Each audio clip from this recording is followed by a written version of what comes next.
Before we begin, here's something you need to know. Sometimes the people you love the most are the ones who teach you how to live without them. They smile to your face while slowly erasing you from their lives. And when you finally see the truth, it's too late to be the same person again. This is the story of how I stopped being invisible and started being free. Tell me where you're watching from, and don't forget to subscribe for more real-life stories like this. My name is Margaret Whitmore.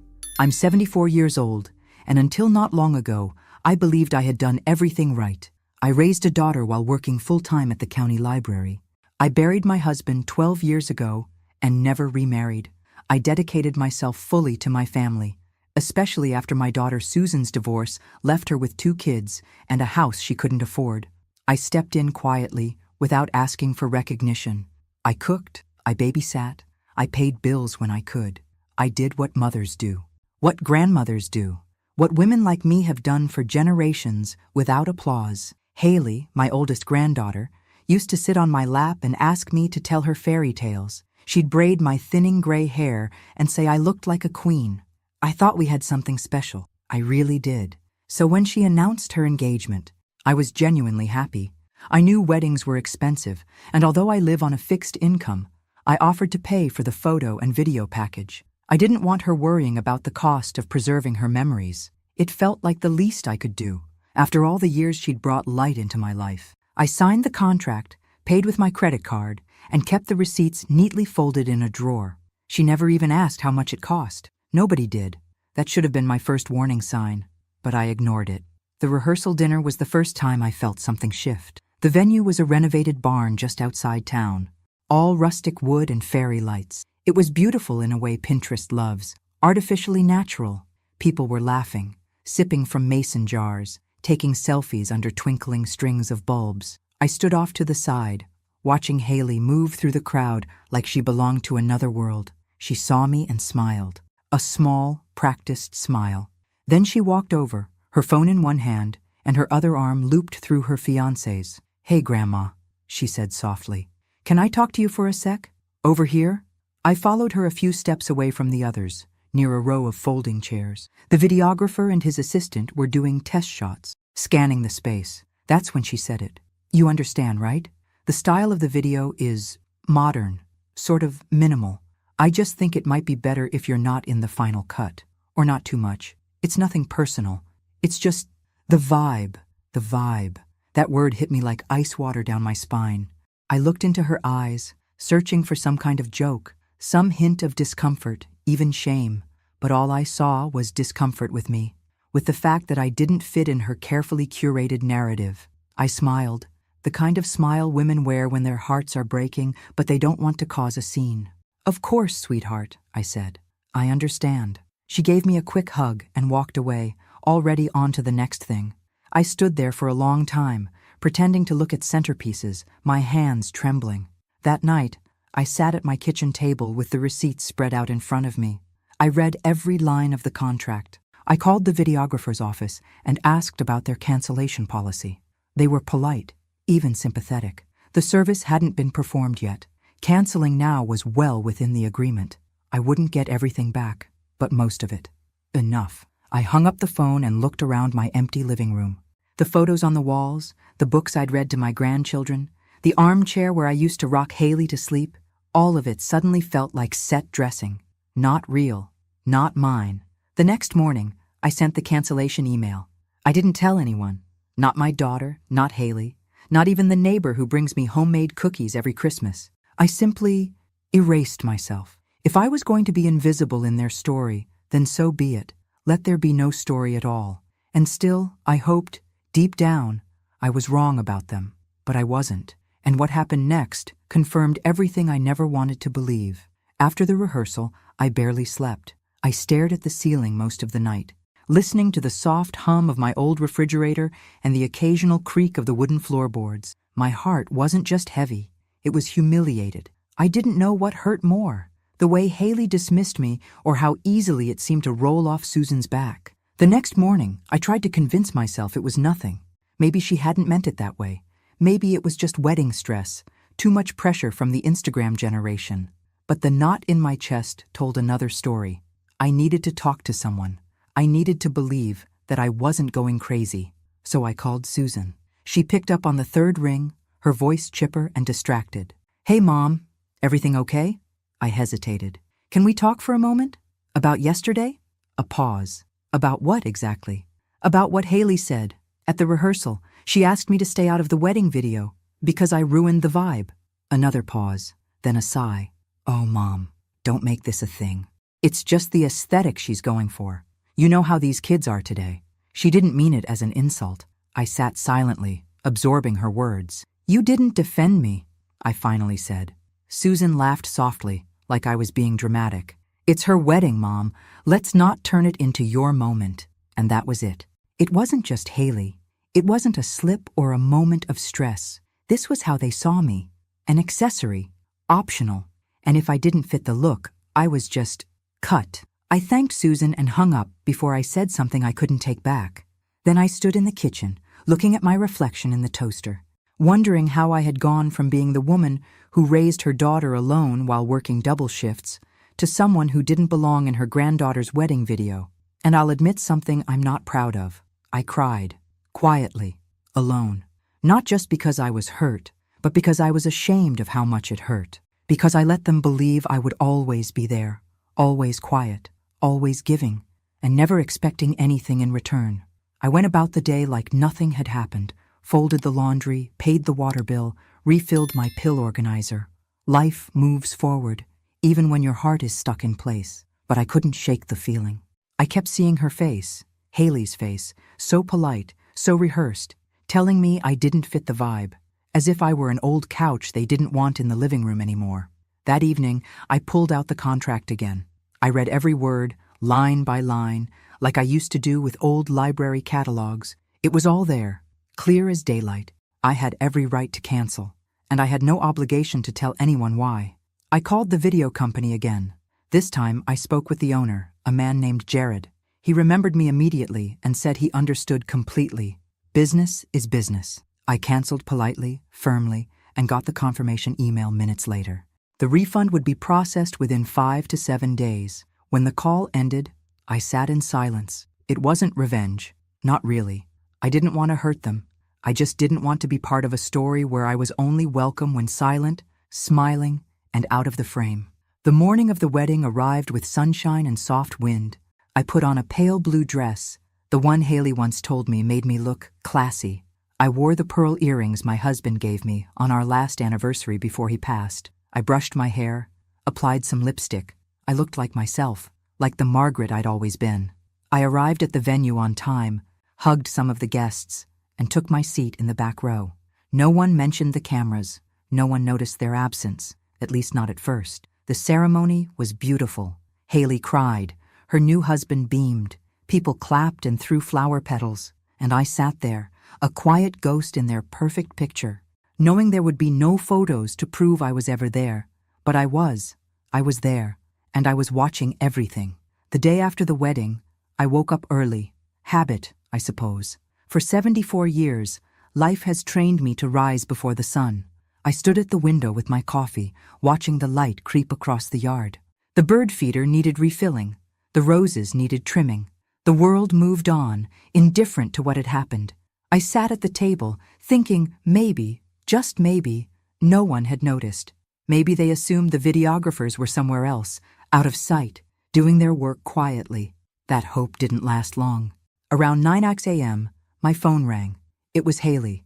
I answered, already knowing her voice wouldn't be kind. "Grandma," she snapped, not even trying to sound polite. "What did you do?" My chest tightened. "Good morning to you too, sweetheart. Don't play dumb. Where were the cameras yesterday? Why isn't there a single professional photo from the ceremony?" There it was. "I canceled the contract," I said evenly. "I paid for it. I had the right." "You... what?" Her voice cracked. "You canceled the whole photo and video team? Why would you do that?" "You told me not to be in the video, Haley," I said. "You said I didn't match the vibe. I figured I shouldn't ruin it for anyone." There was silence on the other end, thick and burning. I could hear her breathing hard, the kind of breath that comes from someone used to control and suddenly realizing they've lost it. "You ruined everything," she whispered. "Everything. This was the most important day of my life. I closed my eyes. You told me I didn't belong in it. You're so selfish, she hissed, and hung up. I stared at the phone for a long time after that. I knew the fallout was coming, but I didn't expect it to be so instant, so venomous. It wasn't just disappointment. It was hate from someone I loved more than words. By the afternoon, Susan called. Her tone was colder than winter. What the hell were you thinking? Mom? I was thinking I didn't want to spend thousands of dollars to be excluded. You did this to punish her. Admit it. I swallowed hard. I did it to respect her wishes. She didn't want me to be seen, so I made sure I wouldn't be. You're unbelievable, she said. All these years we've taken care of you. I cut her off. Taken care of me? Susan, I've paid your rent more times than I can count. I watched your kids so you could go back to work. I paid for braces, sports uniforms, plane tickets, and now this wedding package. I never asked for thanks, but don't pretend you carried me. I carried all of you. There was a stunned silence on her end. I need to go, she finally muttered, and hung up. By the end of the day, Haley had blocked me on Instagram. Susan hadn't returned my texts. Even my younger grandchildren stopped responding to my weekly Sunday messages. I became radioactive. Not a person, just a problem. I tried not to cry. I tried to convince myself it didn't matter. But it did, because all those years I told myself I was loved, that we were a family. They were built on silence, on me saying yes, on me swallowing pain, on me pretending that being ignored was okay. It wasn't okay. It had never been. The days that followed were quiet, oppressively so. No calls, no visits. I didn't hear from anyone, not even neighbors who usually waved. Maybe word had spread. Maybe people were giving me space. What I had now wasn't space. It was erasure. And in that silence, something inside me shifted. For the first time, I asked myself what it would look like to live without them. Not just physically, but emotionally. To stop bending, to stop apologizing for existing. And with that, I began to make decisions. Not out of rage, out of clarity.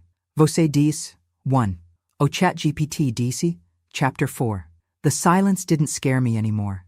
It became honest. For once, I wasn't pretending everything was fine. I wasn't filling gaps with casseroles and birthday cards. I wasn't trying to earn love with bank transfers and baked goods. The phone didn't ring.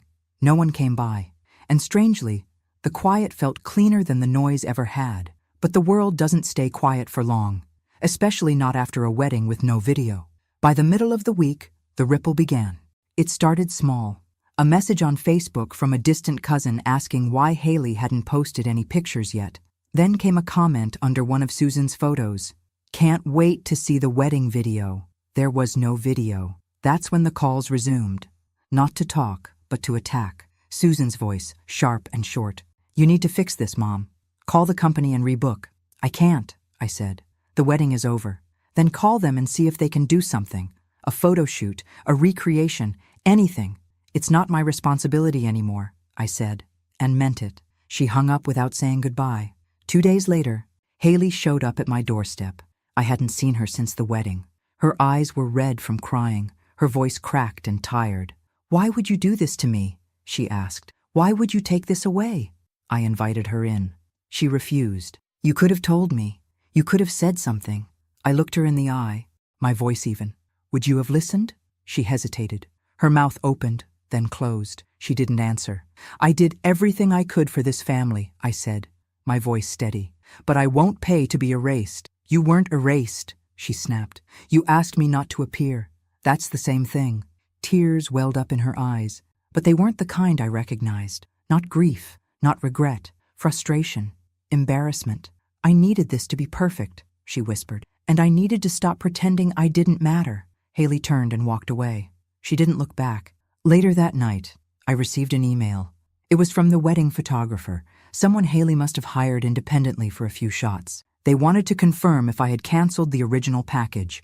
I replied simply, yes, I paid for it. I canceled it. That's all. A day later, a new post went up on Haley's profile. A blurry photo taken by a guest. The caption read, even when things don't go as planned, love wins. The comment section lit up with sympathy. Did your photographer mess up? Why isn't there a video? Still waiting for the real pics. She didn't reply to anyone, and neither did I. But I noticed something. No one had called to ask why I canceled. They didn't want the truth. They wanted a villain. So I gave them one. I returned to my quiet house, made myself tea, and opened a book I hadn't touched in years. It was a collection of essays by women over 70, raw, beautiful, unapologetic voices. I read one line over and over again until it stitched itself into me. You can love people who never deserved your silence. And with that, I made a list. Not of people, of payments. The rent I'd covered, the phone plans I paid, the monthly deposits into Haley's account, birthday money, holiday help, grocery gift cards, all of it. Not out of bitterness, but to see the weight I had been carrying, and to finally let it go. The next Sunday, I didn't send my usual morning texts. For years, every Sunday like clockwork, I messaged each of my grandchildren, Haley, Dylan, and Olivia. A quick hello, a memory, a picture of something I'd baked, or a quote I found in a book. It was my little way of staying in their lives. But not this Sunday. I stared at my phone, the empty text thread taunting me. I set it down, then turned it face down. Not one of them had messaged me first, not even once. By Tuesday, I was completely cut off. No calls, no visits. Haley had blocked me. Susan was cold and distant. Dylan and Olivia didn't answer. I was being slowly erased from my own family, like a stain they wanted to scrub out of the narrative. I went to the grocery store that afternoon and ran into an old neighbor, Janice. She smiled. Hey, Margaret, I saw the pictures from Haley's wedding. Looked beautiful, but no video? What happened? I froze. My smile was tight. They decided not to have one. Oh, she said, clearly sensing the tension. Well, these kids today, right? Everything's different now. Different. Yes. That night I sat in my living room, staring at the silence. There was a time when I believed silence was peace. But silence, when it's forced on you, becomes something else entirely. It becomes proof of how easily people can pretend you never mattered. I opened my banking app. I stared at the automatic transfers scheduled for the beginning of the month. $650 to Susan, temporary rent help. $85 to Haley, part of her cell phone bill. $200 to Dylan for his car insurance. I had been quietly supporting their lives for years. Not because they asked, because I loved them. Because that's what I was taught to do. Keep the family together, fill the gaps, smooth the wrinkles no one wants to see. But I wasn't smoothing anymore. I was disappearing, so I turned them off, one by one, canceled the payments, closed the shared family phone plan, ended the automatic gifts, not as punishment, as closure. I didn't send a message, I didn't explain, I just let it go. 3 days later, I received a message from Susan. Short, cold. Did you forget to send the rent this month? I waited, watched the screen. She didn't follow up with a question, didn't ask how I was, didn't say she missed me. Just that, did you forget? I replied, no. That was it. Her reply came within minutes. Seriously? You're going to act like this over a wedding? I didn't respond. She sent another one. You're punishing all of us. And for what? Not wanting to be in a stupid video? Still, I said nothing. And that's when it hit me. They didn't think I was hurt. They thought I was lashing out. They couldn't imagine that I had reached my limit, not out of anger, but because of clarity. Because I had seen the truth. That I was only visible when I was useful, when I gave, when I smiled and nodded and faded into the background so they could shine. But I wasn't fading anymore, and that terrified them. They had built their lives on the assumption that I would always be there, and now, for the first time, I wasn't. I didn't cry when I canceled the payments. I didn't even flinch. That surprised me. The Margaret I used to be would have agonized over it, would have worried about Susan's rent, about whether Haley's phone would get cut off, whether Dylan would make his car payment on time. But the woman sitting at her desk that morning wasn't that Margaret anymore. I didn't feel cruel. I felt awake. For years, I'd been pouring into them without measure. And what had I been filling? A hole that never closed, a thirst that never eased. They never thanked me. Not once. Not truly. And I don't mean the polite thanks, Grandma. I mean the kind of gratitude that makes you feel seen, that says, I know what you've done for me. I know who you are. I never got that. I just got needs. It wasn't long before Susan demanded a lunch. Not invited. Demanded. The text was brief. We need to talk. Tomorrow, 12 p.m., Mason's Diner. Not, are you free? Not, Would you like to talk? Just a directive. I stared at the message, then typed back, okay. I chose to go, not for her, but for myself. The next day I arrived 5 minutes early. As always, Susan showed up 10 minutes late, sunglasses on, no smile. She sat down without saying hello. So this is how you want it now? I looked at her calmly. How I want what? This distance, the cold shoulder, cutting us off. I didn't cut anyone off, I said. I just stopped carrying everyone's weight. She huffed. Mom, this is ridiculous. All this because Haley didn't want you in a video? I leaned in slightly. This isn't about a video. It's about a lifetime of being background support, a wallet, a babysitter, a backup plan. Susan rolled her eyes. That broke me a little. You know what hurts more than anything? I asked quietly. It's not what Haley said. It's that you didn't even blink when she said it. You didn't defend me. You didn't ask her to rethink it. You just let it happen. She was stressed. It was her big day. And I was invisible. Again, she crossed her arms. Maybe you need some space. Maybe it's better if you take some time, away from the family. Until you're ready to move past this. I felt something inside me settle. I nodded. Thank you for saying that. She frowned. Saying what? For making it clear. I stood up, reached into my purse, pulled out a 20, and laid it on the table. For your lunch, I said. Then I walked out, my legs steady, my back straight. She didn't call after me.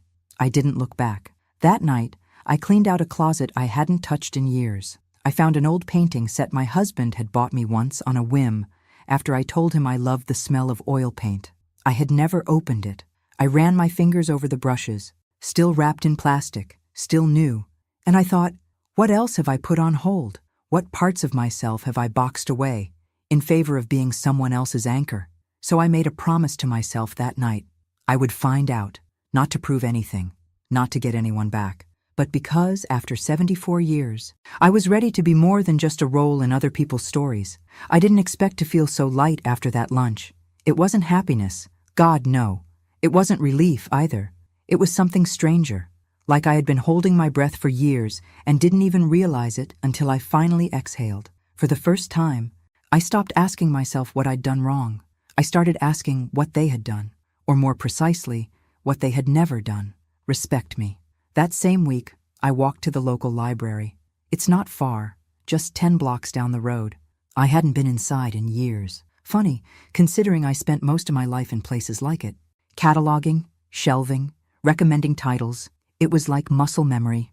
The smell of paper, the low hum of the air conditioning, the shuffling of pages, it all came rushing back. I signed up for a community book club on Wednesdays and a watercolor class on Saturdays. The woman who ran the painting group, Lisa, was maybe in her mid-60s and had this kind, bohemian energy. She didn't ask what brought me there. She just smiled and handed me a set of brushes. I've seen you around, she said. Glad you came. And just like that, I belonged somewhere. Not because I was related to anyone or needed or useful. Just because I showed up. Susan didn't call after the lunch. Not once. Neither did Haley. And while part of me still hoped for a message, the other part, the part that was growing stronger every day, was glad they didn't. It gave me space to breathe, to think, to be. But life has a funny way of showing its truths at the most unexpected times. One morning, I stopped by the bank to close an old savings account I no longer used. While the teller processed the paperwork, she glanced up and said, Whitmore. Any relation to Haley Whitmore? Her wedding was just a couple weeks ago, right? I smiled politely. Yes, she's my granddaughter. Oh, the teller said, lowering her voice. My niece was one of the wait staff at that event. Said it was beautiful, but kind of tense. Apparently, there was a lot of talk about a missing videographer. I nodded. That's true. She looked surprised but didn't ask more. Professionalism, I suppose. But it was there, in her eyes. That flicker of curiosity, of judgment, or maybe just confusion. It didn't bother me. For once, I didn't feel the need to explain myself. Later that day, I walked into Mason's grocery and saw a familiar face by the cereal aisle. Mrs. Peters, Susan's old high school teacher. She gave me that awkward half-smile people wear when they're not sure where you stand. I heard you've been keeping to yourself lately, she said, not unkindly. I smiled back. No, I've just been keeping for myself. And I meant it. But the family noticed my silence too. It started small, Susan's husband, her second one, called, asking about a tax document I had once helped him find. I told him to check with a CPA. Then Dylan texted to say his car insurance didn't go through. I didn't respond. And when Olivia emailed to ask if I could help her cover books for her fall semester, I sent back one sentence: "Ask your mother." That's when I got the message from Susan. "So this is what we're doing now? You're cutting off your entire family over your feelings?" Feelings. As if that word meant something petty, like I'd spilled milk and was being dramatic. I didn't reply, because by now I understood something critical. People will always call your boundaries a betrayal when they benefited from your lack of them. I didn't need to justify my silence. I didn't owe them my forgiveness. They had built a world where I didn't exist, except when they needed something. So now, I was doing the same. I was building a world without them, and it was already starting to feel like home. It's strange how quickly a routine can shift. 1 month ago, I would have spent my mornings transferring money, checking in on Susan's bills, texting Haley reminders, double-checking Dylan's college account. I called it help. But now, looking back, I realize it wasn't help. It was survival. It was how I bought my place in a family that never offered one freely. Now, my mornings look different. They started with warm tea instead of stress, with a paintbrush in hand instead of a debit card, with silence. Not the cold silence they had forced on me, but a gentle, welcome kind. The kind where you can hear yourself again. I had been going to the library 3 times a week. On Wednesdays we read. On Saturdays we painted. On the other days, I wandered through the shelves, through memories, through possibilities. One day, Lisa from the painting class approached me after the session. "You ever think about doing a gallery night?" she asked. "The local arts center lets seniors reserve space once a season. Your work has soul." I blinked at her. Stunned. "You think people would want to see it?" She smiled. "I think people need to see it." That night, I stood in front of the canvas I'd been working on for 3 weeks.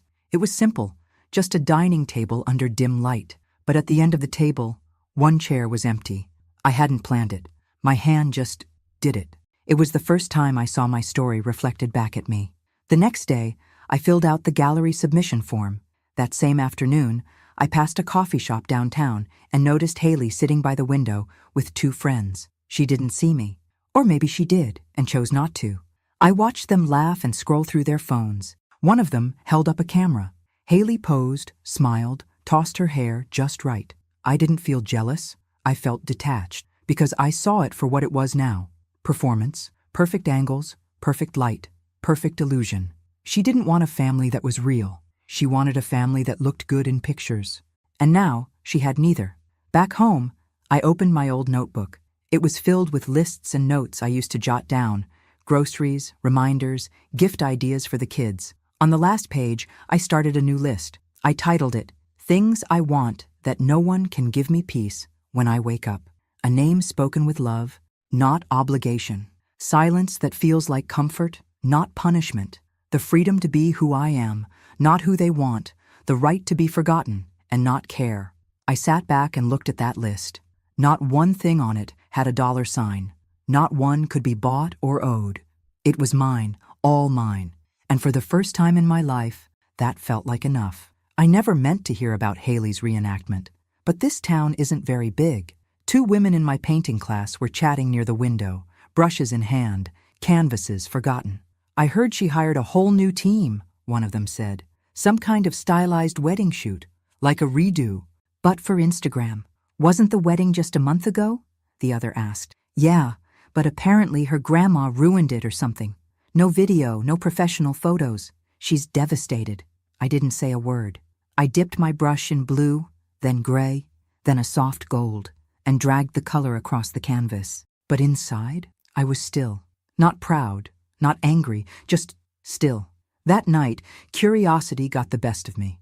I typed Haley's name into Instagram. Her account was public again. There it was. A carousel of perfectly posed images. She was in her dress again, standing in a field of tall grass, backlit by sunset. Her husband was beside her, dressed in a new suit. The caption read, "Sometimes life gives you a second chance to tell your story right." Thousands of likes, hundreds of comments, all filled with admiration. So dreamy. Literal fairy tale vibes. "Where did you get this lighting?" I studied every frame. And in everyone, I noticed the same thing. Something missing. Joy. There were smiles, sure, but the kind that live on camera and vanish in real life. There was no grandmother holding her hand, no mother brushing tears away, no candid moments, just staging, just angles, just performance. I closed the app. She hadn't just tried to replace the lost footage, she tried to erase what couldn't be controlled.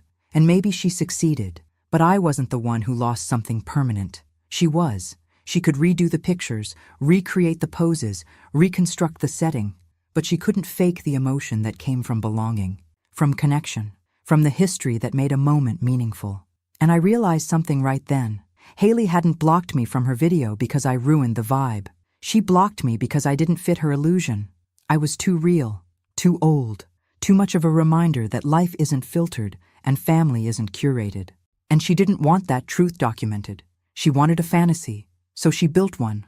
Let her have it, because I finally had something better. Not everyone would understand what I did. Not everyone needed to.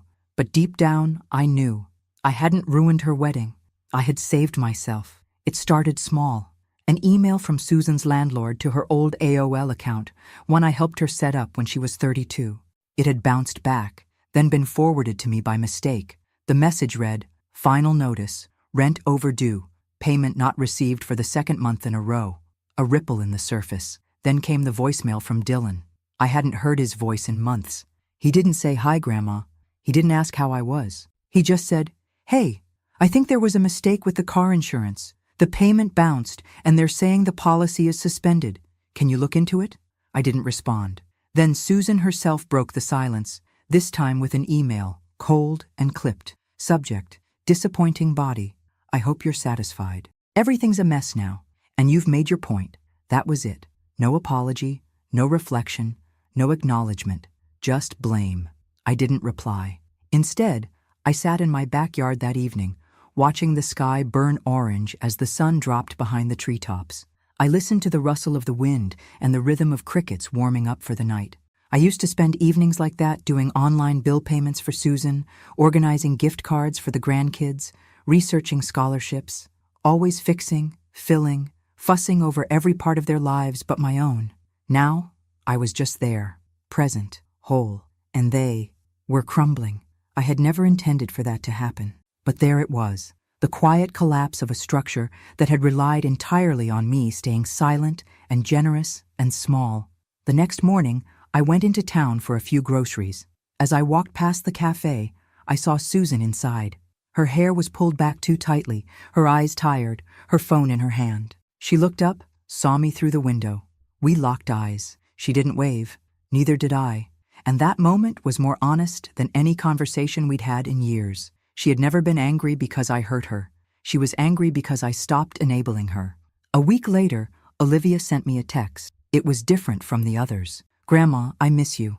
I don't know what's going on, but I hope you're okay. I'd like to visit sometime if that's okay." It was the first real message I'd received in months. I didn't reply right away, not out of pettiness, out of caution, because for the first time in my life, I wasn't willing to be a doormat for someone's guilt. I needed to know that if Olivia came to see me, she wasn't doing it for her mother, or to play peacemaker, or to soften me up. She had to come because she saw me, not because I owed her anything, not because I was a soft place to land when things got hard. So I waited. And that silence?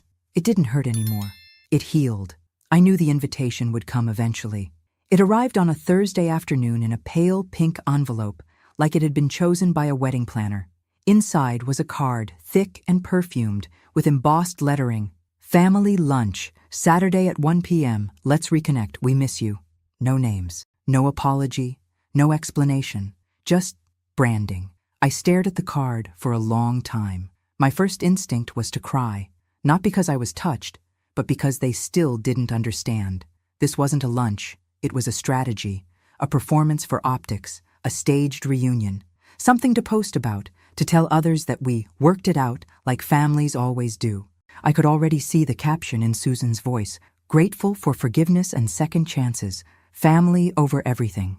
But they didn't want to rebuild trust. They wanted to rebuild image. I laid the invitation on the table and walked to the kitchen, put the kettle on, watched the steam rise. For days, I thought about it. Should I go? Should I finally speak my piece? Should I look them in the eyes and ask the questions they were too cowardly to ask themselves? But then I remembered the calm I had built, the quiet mornings, the fresh canvas, the taste of tea without bitterness, the way I had started to feel like me again. And I realized that peace wasn't something I was willing to gamble. Not for them. Not for a table I was no longer welcome at unless I brought everything they needed. So on Friday night, I called the number listed on the card. Susan picked up. I could hear chatter in the background. Probably Olivia and Dylan. Maybe Haley too. "Hello?" she said, cautious. "It's me," I said. "Oh," she paused. "I wasn't sure if you'd call. I got your invitation." Another pause. "And? I won't be attending." She inhaled sharply. "Mom, can we just—" "No," I said firmly. "We can't just. That's the problem. You're not ready to listen. You want to repair the story, not the relationship. You want me to be quiet again, useful again, forgiving again. Isn't that what family does?" "Not without honesty," I replied. "Not without accountability." There was silence on the line, so I added, "You don't miss me. You miss the version of me who tolerated everything. That version doesn't live here anymore." I hung up before she could speak. The next morning, I walked to the library. It was gallery day, my first art showing. The community room had been transformed into a small exhibition. My paintings lined the walls, landscapes, quiet moments, scenes from memory. And in the center, on a pedestal under soft light, was the piece I'd kept for last, a ballroom, empty tables, ghosted outlines of guests, and at the end of the frame, a single chair, illuminated, not occupied, not forgotten, seen. People came, strangers mostly, a few friends from class. One woman cried when she saw the ballroom piece. "It's like being uninvited without ever being told," she whispered. "I know that feeling." I nodded. So did I. Near the end of the evening, a little girl walked in with her parents. She stopped in front of the ballroom painting and tilted her head. She looked up at me and asked, "Is that your chair?" I smiled, warmth rising in my chest. "It was," I said softly, "but now I have a whole room."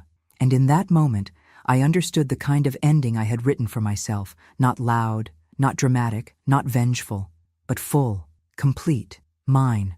It had been weeks since I'd declined their invitation, weeks of quiet, of paintings and books, of tea that didn't need to be rushed. For the first time in my life, I felt grounded, not just in my body, but in my choices, in who I had become, not in who I had been expected to be. I didn't care about the phone calls anymore. I didn't check my inbox obsessively for apologies that would never come. I didn't search through social media to see if Haley had posted some new staged, happy family moment. I didn't need to. What I needed was my own reflection, and I saw it in the piece I had created. The next time I saw Susan, it was on my terms. It happened unexpectedly. I had just finished my usual Saturday painting class and was walking back home when I saw her, standing by the coffee shop's door, hands shoved into her jacket pockets, staring at the ground. Her face was drawn, tired, like the weight of the world had settled on her shoulders. I stopped at the curb, watching her from a distance. It wasn't that I hadn't thought about her, or the others. It wasn't that I didn't feel something. But I had learned to live without that something ruling me, without their expectations weighing me down. She looked up. Her eyes met mine across the street. For a moment, we just stood there. Neither of us moved. Neither of us called out. Then, slowly, she crossed the street. When she was a few feet away, she stopped, not too close, but not far either. "You're really doing this," she said, her voice soft, a little broken. "Doing what?" I asked. "Living without us." It was a statement, not a question. I felt a pang, but I held it in, like I had learned to hold everything else. "I'm living for myself," I said. "I've been doing that for a while now." I didn't know what it felt like until I stopped being useful to everyone else. She looked at me, eyes filled with something like regret. "Mom, I didn't mean to hurt you. I raised a hand, cutting her off gently. "You didn't hurt me, Susan. You made me see the truth. That was the gift." She blinked, her lips trembling. "I don't know how to fix this, how to fix us." "You don't," I said. "You can't fix something that wasn't broken to begin with. You just need to start being honest with yourself, and with me." I don't know if I can," she admitted. "I don't know what I was supposed to do. I thought I was protecting Haley, making sure she had everything she wanted, and in doing that, I I pushed you away. I stepped closer, closing the gap between us. There was a part of me that wanted to reach out, to hold her, to make it all right again. But there was also a part of me that knew I couldn't. Not yet. Not unless she was ready to see me as I was, fully, completely, without making me fit into the boxes they'd designed for me. Maybe that's where you've been going wrong all along, I said softly. You don't have to protect everyone. Sometimes, you need to protect what's yours. She nodded, her eyes glistening with the weight of things left unsaid. But there was no anger in it anymore, just sadness, and maybe, finally, a little understanding.